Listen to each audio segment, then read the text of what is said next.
Assalamualaikum warahmatullahi wabarakatuh. Puji syukur atas kehadiran Allah Subhanahu wa taala sehingga saya bisa menyelesaikan tugas video kali ini. Sebelumnya perkenalkan, nama saya Dr. Rianto dengan nomor NIM 2004 2091. Tugas ini yaitu tugas mata kuliah Sistem Informasi Manajemen dengan dosennya yaitu Ibu Nora Eka Putri SIP MSI dengan seksi kelas yaitu 0048. Baiklah, pada video kali ini saya akan menjelaskan satu submateri demi menyelesaikan tugas pada pertemuan 15 ini, yaitu saya mengambil temanya Sistem Informasi Pemerintahan dalam LEKTP atau KTP elektronik. Sebelum itu, marilah kita pahami dahulu apa yang menjadi karakteristik dari pemberian pelayanan eKTP tersebut. Yang pertama, karakteristik pelayanannya. Pelayanan publik itu adalah serangkaian atau kegiatan dalam rangka pemenuhan kebutuhan pelayanan sesuai dengan peraturan perundang-undangan bagi setiap warga negara dan penduduk atas jasa, barang, atau pelayanan administratif yang disediakan oleh penyelenggara pelayanan publik. Pelayanan tidak dapat dipisahkan dengan kehidupan kita sebagai manusia dalam sehari-hari, karena pelayanan sangat dibutuhkan dalam segi dimensi kehidupan.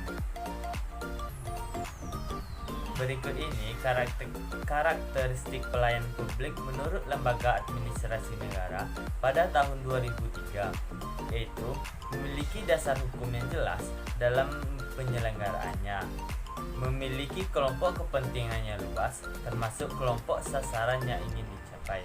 Yang ketiga, memiliki tujuan sosial, dituntut untuk akuntabel kepada publik, memiliki konfigurasi indikator kinerja yang perlu kelugasan, seringkali menjadi sasaran isu politik yang manggat-manggat sedang terjadi di Indonesia. Hakikat pelayanan publik seperti dijelaskan dalam keputusan Menpan nomor 63 tahun 2003, bahwa hakikat pelayanan adalah pemberian pelayanan prima kepada masyarakat yang merupakan perwujudan kewajiban aparatur pemerintahan sebagai abdi negara atau tanggung jawabnya abdi masyarakat maksudnya. Yang kedua, mekanisme pelayanan. Yang pertama, adanya sebuah ketersediaan pelayanan. Mekanisme pelayanan pada kenyataan umumnya tidak selalu tersedia setiap saat. Misalnya ketika kita ingin membeli sebuah buku limited edition, tentunya buku tersebut hanya ada pada beberapa waktu saja dan tidak tersedia selalu. Yang kemudian ke nomor 2, kapasitas pelayanan. Dalam hal ini, pelayanan diukur berdasarkan jumlah langganan yang dapat dilayani secara bersama-sama. Yang ketiga, waktu pelayanan atau lamanya pelayanan diberikan adalah perhitungan waktu yang dibutuhkan untuk melayani seseorang pelanggan atau satuan. Hal ini harus dinyatakan secara pasti. Oleh karena itu, waktu pelayanan tidak boleh tetap dari waktu ke waktu untuk seluruh langganan atau variabel acak. Yang nomor 3-nya yaitu standar pelayanan. Menurut Ridwan dan Sudrat tahun 2009, setiap penyelenggaraan pelayanan publik harus memiliki standar pelayanan dan dipublikasikan sebagai jaminan adanya kepastian bagi penerima pelayanan. Standar pelayanan adalah ukuran yang diberlakukan dalam penyelenggaraan pelayanan, yakni meliputi sebagai berikut. Yang pertama, prosedur pelayanan termasuk pengajuannya, kemudian waktu penyelesaian, biaya pelayanan, produk pelayanan, sarana dan prasarana. Baiklah, selanjutnya saya akan menjelaskan terkait logikanya dari pelayanan pada zaman sekarang.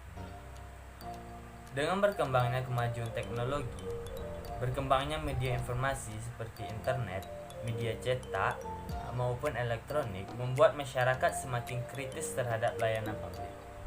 Namun yang terpenting lagi, sebelum berinovasi, layanan publik wajib memiliki standar layanan sebagaimana yang diamanahkan dalam Undang-Undang Pelayanan Publik, diantaranya adanya persyaratan layanan, mekanisme atau prosedur layanan, janji layanan, waktu layanan, biaya yang harus dibayarkan oleh masyarakat, unit pegaduan layanan, dan lain sebagainya. Pelayanan yang berkualitas, cepat, mudah, terjangkau, dan terukur merupakan tolak ukur dari standar pelayanan yang baik.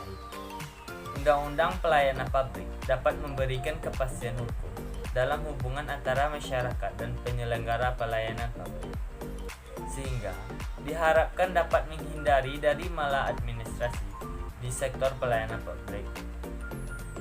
Di antaranya, dapat dilakukan dengan menciptakan pelayanan publik yang berkualitas, yang menjunjung transparansi dan akuntabilitas, standarisasi pelayanan, bersikap akomodatif, ramah, senyum, dan bersimpati, mempunyai prosedur yang baku, namun praktis, konsisten terhadap peraturan yang diterapkan, serta memiliki kepastian dari segi tarif, biaya yang dikeluarkan dan waktu penyelesaian, bebas dari praktik pungutan liar dan atau disebut dengan pungli, dan berorientasi kepada kepuasan pelanggan.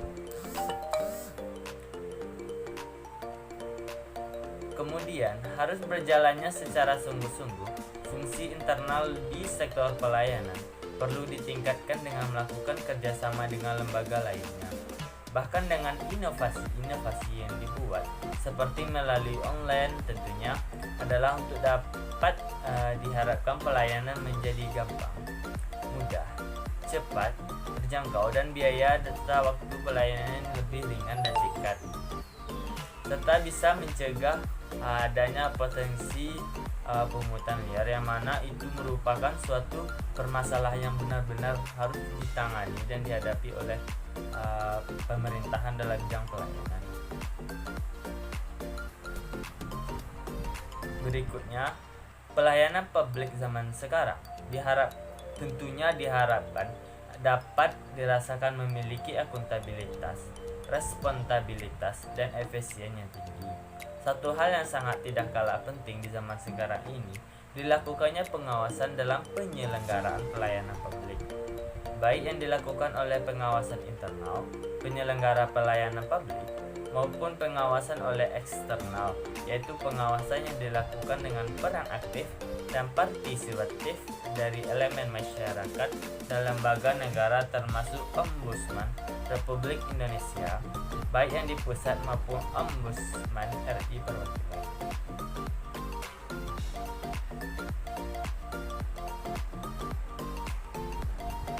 Tentunya kita sebagai masyarakat pada saat sekarang ini mengharapkan adanya suatu pelayanan yang benar-benar diberikan dengan baik.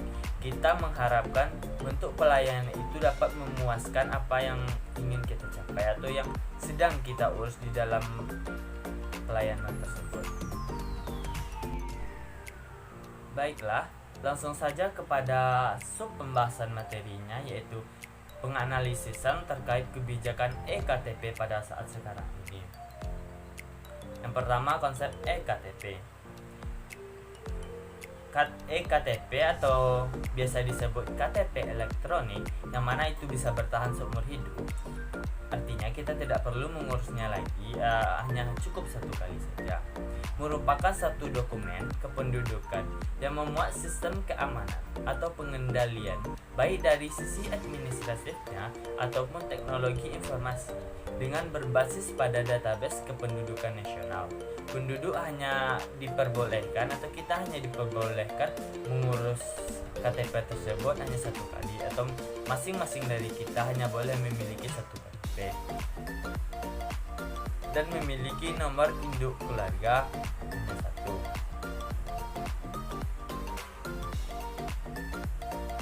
Di dalam penggunaan sidik jari yang ada di EKTP lebih canggih. Sidik jari tidak sekedar dicetak dalam bentuk gambar seperti yang ada di SIM, tetapi juga dapat dikenali melalui chip yang terpasang di kartu tersebut. Data yang disimpan di kartu tersebut telah dienkripsi dengan algoritma kriptografi tertentu.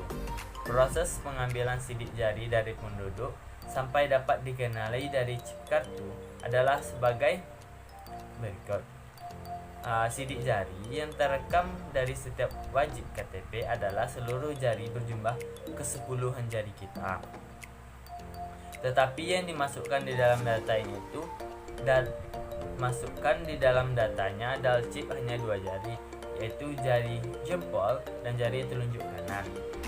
EKTP juga dilindungi dengan keamanan pencetakan seperti relief text, microtext, filter image, visible ink, dan warna yang berbendar di bawah sinar ultraviolet serta anti copy design.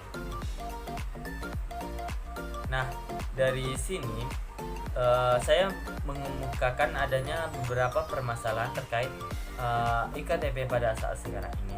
Yang pertama itu, terdapat kesalahan data penduduk. Pada proses perekaman data EKTP, operator akan mengkonfirmasi kepada penduduk bersangkutan apakah datanya sudah benar atau belum, dan selanjutnya akan diproses perekaman, yang mana dalam hal ini biasanya banyak terjadi kesalahan oleh para petugasnya atau kelalaian sering terjadi. Yang nomor 2, EKTP yang sudah tercetak perlu diaktifasi apakah data yang tercantum sudah benar atau tidak.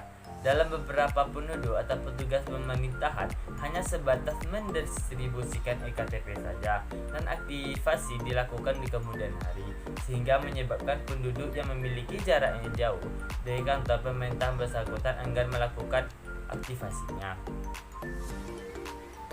Kesalahan foto dengan data yang tercantum. Hal ini dimungkinkan karena adanya human error, karena operator keliru memasukkan data penduduk yang saat proses perekaman data untuk EKTP.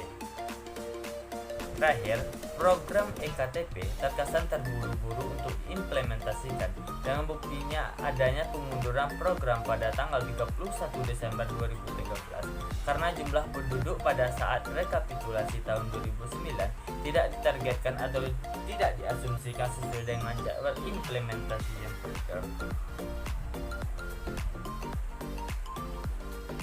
Nah, dari segi itu, saya pribadi mengemukakan analisis solusi-solusi yang dapat diterapkan. Yang pertama, agar tidak adanya penyalahgunaan pelayanan EKTP, seluruh rantai proses pelayanan dan penerbitan EKTP harus benar-benar disurvei secara ketat dan menyeluruh. Untuk itu, tim survei perlu memahami alur proses dan mensupervisi agar proses perekaman data penduduk dan pengiriman data hasil perekaman di daerah berjalan dengan lancar dan secara baik. Diharapkan berbagai pihak di level gubernur, kabupaten, kota mengambil alih dan melakukan sosialisasi kepada berbagai instansi terkait pemberlakuan EKTP tersebut. Dalam hal subsidi, seharusnya dengan EKTP bisa diketahui mana penduduk yang layak untuk mendapatkan subsidi dan mana penduduk yang seharusnya tidak mendapatkan subsidi. Misalnya, jika kita berandai-andai ketika kita mengisi BBM, maka harus menunjukkan EKTP tersebut sehingga masyarakat yang layak mendapatkan subsidi bisa mengisi dengan premium, sedangkan yang tidak layak mendapatkan subsidi maka harus mengisi dengan pertamax. Baiklah, itu saja sedikit pemahaman dan penyampaian materi terkait EKTP pada saat sekarang ini. Saya Deprianto pamit undur diri. Apabila ada kata yang salah, mohon maaf. Assalamualaikum warahmatullahi wabarakatuh.